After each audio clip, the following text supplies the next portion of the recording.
Okay, we gotta go, go, go, get stuff done, go, go, be active, go, you got this, do it, go, blah, blah, blah, all that stuff.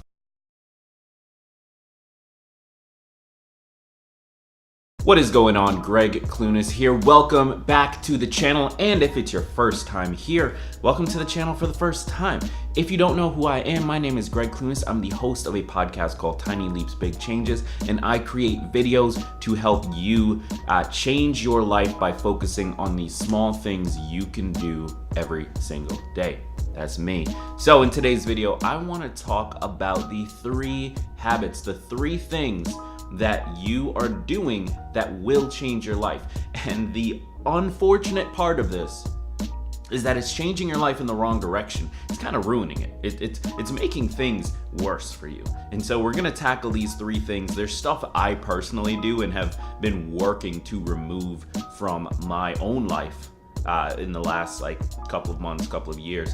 But I know that the days when I don't do them, I have a much better day, I'm much more productive. And so that's why I'm bringing it to your attention. Maybe you're doing them too. Maybe you can remove some stuff and that'll help you to do better yourself. So let's jump right into it. Now, the first thing we are going to talk about, you've probably heard before, but you still do, is checking your phone as soon as you wake up. We all do it. We wake up, the alarm goes off. Most of us have our alarm on the phone, so it's a very easy thing. We roll over, we grab it, we grab the phone, we go to a little swipe, get the alarm off, and then it happens. Instagram is right there, Facebook is right there, Twitter is right there, email is right there, and we just check it real quick. No big deal. We just go in and we just check it real fast, and we look at our to-do list, and before we know it, it's been 5-10 minutes, we haven't gotten out of bed, and we are already in work mode, we're already in hustle mode, we're already in life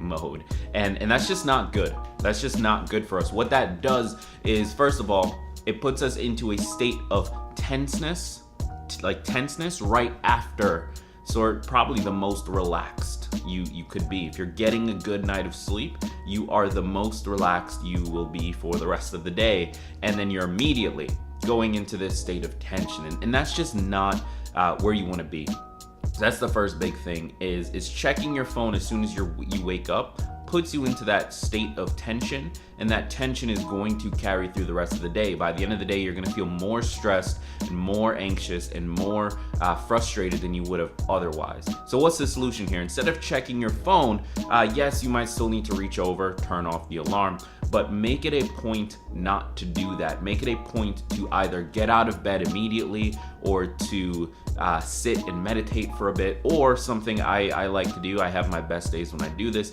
is just sit down and think about all the things you're grateful for. And you don't have to list it, you don't have to get super specific here, but if you just put some thought into the stuff you are happy about, the stuff you're grateful for, the stuff you're excited about that day, puts you into a better mood for the rest of the day, and that will carry through into your actions. So that's the first big thing. Checking your phone right after you wake up, that is a big no. Switch that immediately. That's gonna help in so many ways. Now, the next big habit is one that I'm personally I still do this. It's something I struggle with. It's something that I actually enjoy, but I know it's not exactly doing the best for me, and that's chugging coffee as soon as I get up. So I get up, I get out of bed. Maybe I master the first one. Maybe I don't check my phone, but I go into the kitchen, I make a cup of coffee, or in my case, Rachel makes a cup of coffee, and I'm drinking it immediately. And that's, again, not good. That's putting me in this state of this caffeinated tension, this space of feeling anxious, feeling okay, we gotta go, get stuff done, go, be active, go, you got this, do it, go, blah, blah, blah, all that stuff. I'm assuming that's how your day goes. That's how my brain works when I'm on coffee. And so instead of doing that, the best thing you can do is to first have a glass of water. It's actually even better if you do a warm lemon water thing. That's what Rachel does. I sometimes do that. I don't typically like the taste, so I typically just go for regular water. But if you have a glass of water right as you wake up, you have to remember, If you've been sleeping for the last 8 hours, even if you've only gotten 6 hours, that's 6 to 9 hours that you have not consumed any liquids, any water whatsoever. You are dehydrated, bro. You are like, your body is probably screaming for some moisture. Like that happens for me, especially in my apartment. It definitely is a bit drier in here, and I know a lot of people watching this video, that's your situation too. It's drier in the house, so overnight, especially if you've got the heat on, the AC, it's drying you out. You are basically a raisin when you wake up. And what that means is, if you can just take that time to drink a glass of water before your coffee, before breakfast, before like really getting into it, it's gonna help you get more alert. It's gonna help you to be more focused, and it's going to sort of set the tone for the rest of the day. You're gonna have an easier time drinking water throughout the rest of the day because you started your day that way. You'll wanna keep that going. So that's my second piece of advice. Stop chugging coffee as soon as you wake up. Switch to water, get a glass of water first, and then you can have your coffee, then you can have your tea, then you can have whatever it is that you are trying to consume that maybe has some caffeine in it. But getting that water in your system first, that is gonna do wonders for your productivity, your focus, your energy throughout the rest of the day. And then finally, something that is definitely, I mean, we talk about it a lot, especially in the like self-help, personal development sort of industry, but I honestly think it could be talked about more, is eating fake foods. Now, this is, and obviously, this holds true for all of your life, but more specifically in the morning. So I cannot tell you, it drives me bonkers, like insane, that if you go to conferences, if you go to events, if you go to, if you're at work, the most common thing you're going to find available for like breakfast items is like a croissant or like a Danish or something like that. It's always like the fakest possible food you can find. And we know why they do that. It's sort of just standard practice. It's probably super cheap for them to get. It lasts a while if it's not finished.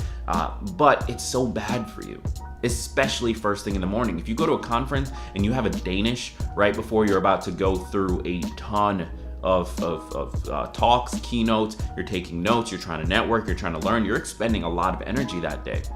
And what these fake foods do to you is they spike your blood glucose levels, they spike your insulin, they spike your system and get you into this space of like, you know what I mean? Like that, like, just like super energetic, super like, I'm high on sugar. That is what that is. You are high on sugar. However, what's gonna happen real fast is you're gonna crash. You're gonna go like that, and then bam, just flatline.